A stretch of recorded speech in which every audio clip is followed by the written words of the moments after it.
আসসালামু আলাইকুম রহমতুল্লাহ। আসলে আমরা কি জানি যে আজানের সূচনা কিভাবে হয়েছিল, কবে থেকে বা কিভাবে আজানটা আমাদের সামনে আসলো? আজকে আমরা সেই ব্যাপারেই জানবো। ইনশাল্লাহ শুনে অবশ্যই ভালো লাগবে।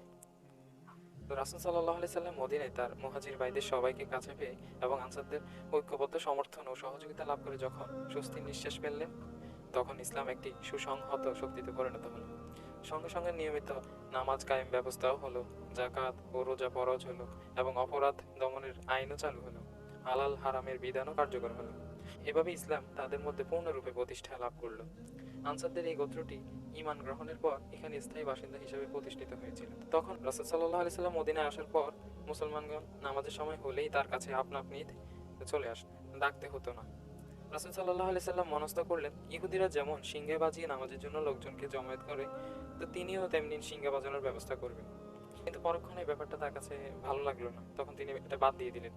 এরপর ঘন্টা বাজিয়ে মুসলমানদেরকে নামাজের জন্য ডাকার বিষয়টি চিন্তা করলেন। এইসব চিন্তা ভাবনা চলাকালে আব্দুল্লাহ ইবনে জাইদ কিভাবে মানুষকে ডেকে জমায়েত করতে হয় তা স্বপ্ন দেখলেন।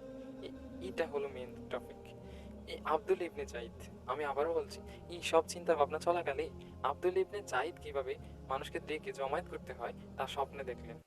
তিনি রাসূল সাল্লাল্লাহু আলাইহি সাল্লামের নিকট উপস্থিত হয়ে বললেন, হে আল্লাহর রাসূল, আজ রাতে আমি স্বপ্নে দেখলাম অচেনা একজন লোক সবুজ কাপড় পরে এবং একটা ঘন্টা হাতে নিয়ে ঘুরে বেড়াচ্ছে। লোকটা আমার কাছ দিয়ে চলে যাওয়ার সময় আমি তাকে বললাম, ও হে আল্লাহর বান্দা, তুমি কি এই ঘন্টাটা বিক্রি করবে? সে বলল, ঘন্টা দিয়ে তুমি কি করবে? আমি বললাম, নামাজের জন্য লোকজনকে ডাকবো। সে বলল, তোমাকে এর চেয়ে ভালো জিনিস শিখিয়ে দেবো? আমি বললাম, কি জিনিস বলো তো?